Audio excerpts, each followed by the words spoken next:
We're going to talk with Kevin Durso from 97.3 ESPN.com. He covers the Flyers. He's keeping his eye on this NHL return or potential return or no return. Let's find out more information as we bring in Kevin Durso. Kevin at Kevin_Durso on Twitter. Kevin, what's up, man? Are you sitting back with a cowboy cap and some boots on right now? I am not, but I am sitting back just trying to enjoy another day in paradise, I suppose. Well, paradise could be the return of the NHL season. We're all excited about the possibility of seeing what the Flyers could do, but where is that standing? It sounded like there was progress over the weekend on some cockamamie 24-team format to return, which I don't like at all, but I kind of understand it. Is that the strongest possibility, is that we see a number of regular season games and then this 24-team playoff format? Yeah, so actually the latest update as of yesterday was starting to look pretty good. You had last week Commissioner Gary Bettman had said he's not even contemplating canceling the season. There were starting to become more concrete details emerging about a return to play. The return to play committee had met several times over the last week and weekend. And the idea is that there would be maybe about 8 or 9 cities that would be hubs to play in that they're trying to narrow down whenever the season will resume. And it was starting to become more of a probability that the NHL would return and not just have that 24-team playoff format you're talking about, but do away with the rest of the regular season and actually turn it into a sort of round-robin style tournament to determine seeding and then go into playoff series. And the latest that I saw was that the Return to Play Committee was starting to get optimistic about announcing something relatively soon in terms of what the details of this structure would be, some of the details on how they plan to protect the players, handling testing, and what would happen if a player were to test positive. Bill Daly, the NHL's deputy commissioner, had said that the league wants to get it to a point where in the event that there's 1 or 2 positive tests, it doesn't mean that the whole operation has to shut down. There was also pushback from players about having to just go to some city and essentially quarantine themselves without their families to play the game. And it's believed that the NHL is going to accommodate that request to have players be able to bring their families with them. With all of that positive momentum that appears to be there, just this morning, as you guys have mentioned earlier in the show, it was announced that the border between the U.S. and Canada is going to remain closed for another month for non-essential travel. And that's not a good sign for anything in the NHL at this time because unless an exception is made for these NHL players, they're stuck in Canada for another month and forced to continue their home training the way they have. I mean, there are a lot of players who have stayed in the U.S. and reside in the U.S., and it'll be easy for them to get back to a training facility and presumably playing. But when you have roughly half the league that's from Canada and another sizable portion that's overseas in Europe, it's going to present a challenge to have the ideal rosters, though Bill Daly was very quick to respond to the extension of the border closure and say he hopes it doesn't have any material effect on the league and their plans to resume play.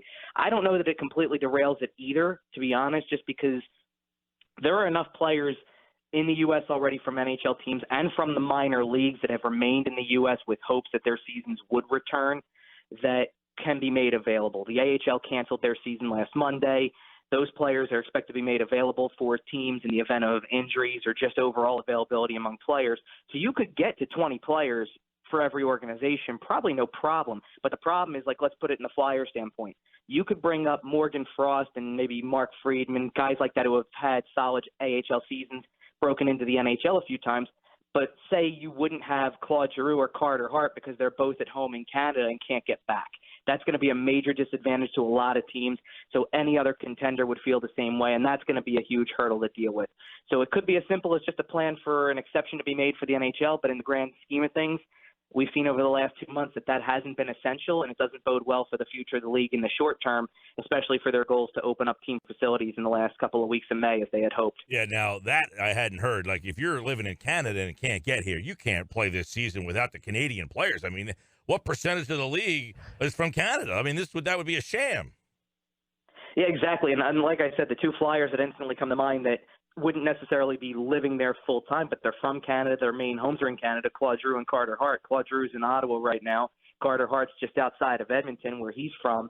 And right now, they're just kind of idly waiting to see what happens with the rest of the league and hope that they can return to play. But they're going to wait until there's an actual word out there to come back and go to the training facilities and actually make the transition back to kind of that playing mindset. But if you're stuck in Canada, you're almost out of the picture. I would imagine that the same would be true for the other Canadian teams that just call Canada home all year. There's 6-7 teams in the league that are from Canada and make their home there. And imagine having an entire roster of players that are there, and now you're essentially looking for other options.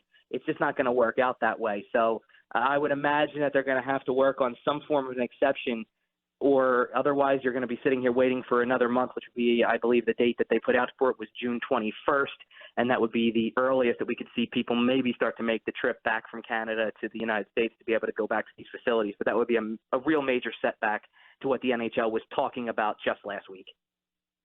Yeah, it's completely different than from baseball, because with baseball, you have the Toronto Blue Jays. With hockey, and you would think that when it comes down to finances, too, these Canadian teams bring in a lot of revenue. So it would be interesting. But something that is similar to baseball is the rule changes that's going on with the whole health situation. So no spitting on the bench. And a couple things stood out to me, and I want to get your opinion on it. No fighting, no scrums after the whistle, and wingers are to maintain 2 feet of distance on faceoffs instead of the traditional faceoffs. These are just things that have been discussed if they are to return. What are your thoughts on that? I mean, that's changing the game. Yeah, it's definitely changing the game, bros. And, here's the thing about it that at least I see from it. Fighting is something that I think you can start to phase out of it. It's already been phased out of the game a lot to begin with. So I can see players saying, sure, that's something we can avoid. And even the lining up on faceoffs is something that can be adjusted, and that doesn't feel like it overly changes too much. The thing with the scrums after whistles is one that really stands out to me, because you guys talked about it the other day with in baseball. It's a natural reaction to go high-five someone after you do something successful for your team. Well, a scrum is the same thing. It's a natural reaction to, you're getting it too close to my goalie. You put a bad hit on one of my teammates. I'm going to make sure I didn't appreciate that. It's a natural reaction. So good luck trying to maintain that for the number of games that they would play, when it's such a natural part of the game and it's a natural reaction to something that happens on the ice. So I don't know how that's going to be phased out when it's so natural. It happens multiple times every game. There's just really no way to contain it, especially if you're going to continue to throw the verbal jabs around that players do, all the chirping that goes on the ice, and not expect it. It almost puts a bubble between those players in the sense that you could say whatever you wanted to somebody and there's nothing they can do about it. So it takes that natural feeling right out of the game. So that's one I think is going to be tougher to overcome than, say, fighting or the lining up on face-off.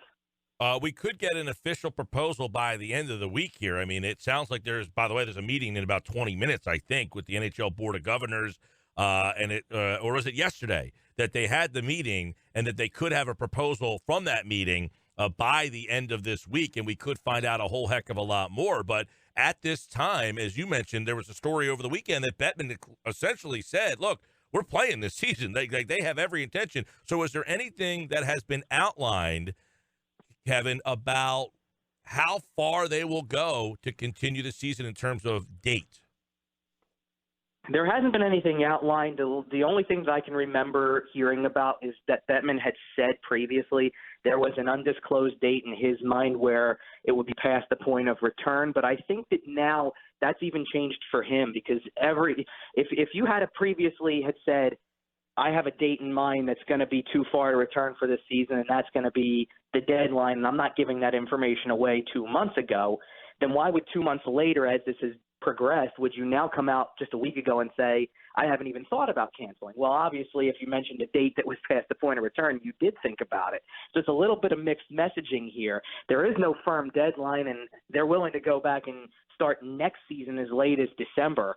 So imagine that would give you, but depending on the structure that they have in mind for this 24-team playoff, that would give you maybe another 2-3 months to figure this out. You could be playing this upcoming season not 2-3 months for a start date, and maybe you'd be playing the season into October, late October even, just to get it completed. They really want to get it completed, and the main reason has to do with the broadcast revenue that they can still get from this. And it's a big reason why 24 teams has come up, is because when you look at team number 23 and team number 24 in league standings, it's two very major markets that would have a big impact on that television revenue. It's Chicago and Montreal. So including those two franchises and two cities into the mix would help them make up some of the losses that they would have experienced if they just outright canceled the season. It's going to be a significant loss.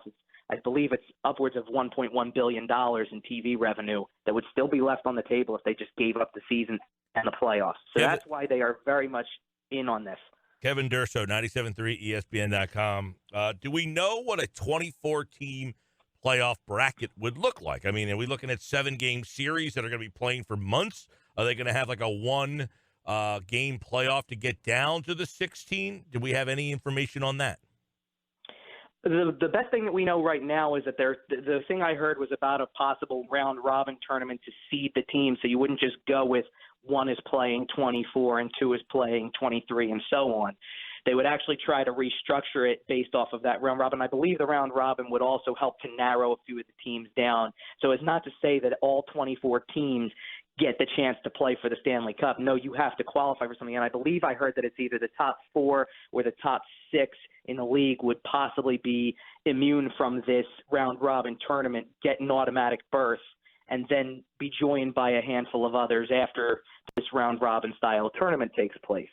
And that's really all up in the air, though. I mean, I'd love to hear what the proposal would be for a 24-team playoff. I know that they will not do something as simple as single-game elimination. That's not happening because there's so much parity in the league that it's going to be way too difficult to determine, do they want to keep the series structure in effect in some way down the road? I don't know how you're going to narrow it down. I mean, to me, the easiest solution to getting the playoffs completed would have been to take the top 16 teams that would have made the playoffs regardless. There's 8 on each side for each conference. All you need to do, in my opinion, is find 2 cities that can host each conference. One hosts the West, one hosts the East. You put all 8 teams from each conference in one city, and basically each team can play every other day, and there's 2 games a day at each arena, and that's not out of the question to happen.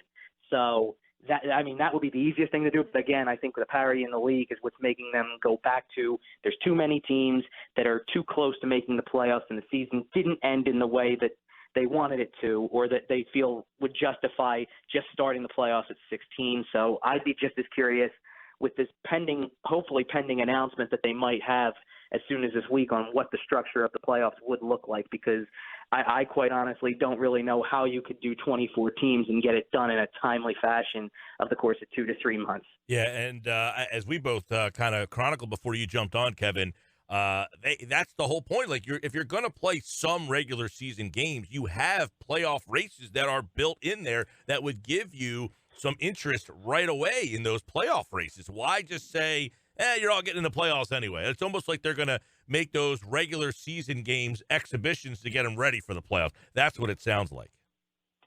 Yeah, I almost don't even know if they're going to even use any games from the regular season at all and just jump straight to the playoffs, to be honest. I mean, and that doesn't really sit well with me either, because telling teams to ramp it up from 0 to 60 in a day virtually, because playoff hockey is totally different from regular season hockey, and you could easily give these players a chance to get back to a level of performance that fits for playoff hockey and doesn't take away from the integrity of the game and the way that the playoffs are to, as they've said countless times, justly award the Stanley Cup. And I think you're taking something away by bringing teams in cold like that and saying play for your lives.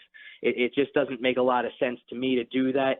I understand that time might be running out on finding a way to keep all of those regular season games in the mix, but at the same time, I would try to be finding a way to give them some form of not just training camp, but a little bit of a form of exhibition, even if it's the remainder of those regular season games, or even a fraction of them. Even if all you can do is give every team 4 or 5 regular season games, at least it ramps up the play. So when they get to the playoffs, you've had time to see the product on the ice and know what adjustments need to be made and get yourself in that rhythm to deliver the type of hockey that people actually expect in the playoffs.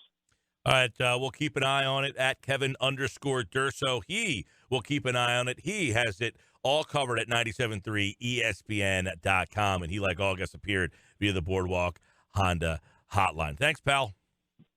Thanks, guys. All right, Kevin, appreciate that. Good updates on the potential of the season returning there.